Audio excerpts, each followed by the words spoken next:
जय माता दी। आप सभी को मेरा नमस्कार। राधे राधे। साधी बच्चे प्रेमानंद महाराज से भक्त ने ऐसा क्या पूछा कि जोड़ लिए हाथ, सुना दी माता सीता की कहानी। मथुरा में प्रेमानंद महाराज से भक्त अक्सर सांसारिक सवाल पूछते हैं, जैसे मकान कब बनेगा या बेटी की शादी कब होगी। महाराज इन सवालों के जवाब देने से इनकार करते हुए कहते हैं कि वे केवल अध्यात्म से जुड़े प्रश्नों पर ही बात करते हैं। प्रेमानंद महाराज की बातें ही कल्याण कर देती हैं। उनकी प्रसिद्धि का असर है कि प्रेमानंद से मिलने आने वालों की कतार बढ़ती चली जा रही है। उनकी बातों से मंत्रमुग्ध हर इंसान उनसे एक बार मिलकर अपने मन की बात कहना और जवाब पा लेना चाहता है। लेकिन कई लोग ऐसे सवाल पूछ लेते हैं कि महाराज को भी हाथ जोड़ लेना पड़ता है। प्रेमानंद महाराज वृंदावन स्थित श्री हित राधा केली कुंज के अपने आश्रम में प्रवचन के दौरान प्रेमानंद महाराज से मिलने आए एक भक्त ने पूछा कि मकान कब बनेगा और बिटिया की शादी कब तक होगी। इस पर प्रेमानंद महाराज ने जवाब देते हुए कहा, इन दोनों सवालों के हम जवाब नहीं दे सकते, क्योंकि हम केवल आध्यात्म से जुड़े सवालों पर ही बात रखते हैं।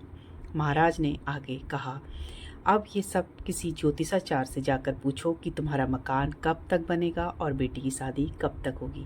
वहीं तुम्हारी कुंडली देखकर ये सब बता सकते हैं। हम केवल इतना जानते हैं कि भगवान का नाम लो और भगवान को प्राप्त हो जाओ। भगवान श्री राम और माता सीता का उदाहरण देते हुए प्रेमानंद महाराज ने कहा, जब राजा जनक को नहीं पता चला तो फिर हमें कैसे पता होगा। वो तो रो पड़े थे जब सभा में कोई राजा धनुष नहीं उठा पाया था। अगर पता होता कि धनुष खंडन करने वाला कोई वीर ही नहीं पैदा हुआ धरती पर, तो ऐसा प्रण ही नहीं लेते। इस पर लखन जी ने क्रोध दिखाया कि जहाँ रघुनाथ जी बैठे हों वहाँ आप ऐसे कैसे कह सकते हैं।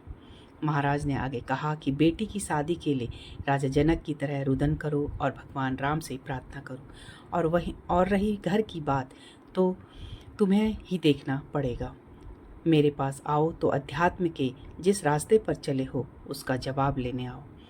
वो जो गुरु प्रताप के रास्ते पर हो सके उसके निवारण के लिए आओ। कानपुर के ब्राह्मण परिवार में जन्मे प्रेमानंद महाराज का बचपन से ही आध्यात्मिक झुकाव था। उनका जन्म 1869 में कानपुर के पास सरसौल ब्लॉक के अखारी गांव में एक ब्राह्मण परिवार में हुआ था। उनका मूल नाम अनिरुद्ध कुमार पांडे है। माता का नाम रमा देवी और पिता का नाम शंभू पांडे है। उनका एक छोटे भाई भी हैं। प्रेमानंद महाराज ने 13 साल की उम्र में ही घर छोड़ दिया और संन्यास ले लिया। उनके गुरु का नाम श्री गौरांगी शरण है। अगर आपको हमारा वीडियो अच्छा लगा हो तो प्लीज़ लाइक से सब्सक्राइब कीजिए। कमेंट्स में राधे राधे जरूर लिखें। जय प्रेमानंद जी महाराज।